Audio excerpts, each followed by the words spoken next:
If you drive a Toyota Tundra and your AC just isn't cutting it, this video's for you. Let's get to the bottom of why your air conditioner compressor might be failing. Let's start simple.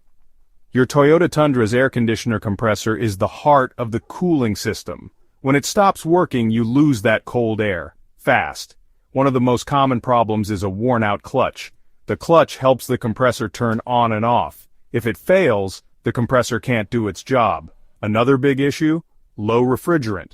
If there's not enough refrigerant, the compressor works harder and can burn out. Sometimes leaks cause this problem. Electrical problems are also common. Faulty wiring or bad sensors can keep the compressor from turning on. Even a blown fuse can stop the whole system. And don't forget, regular wear and tear adds up.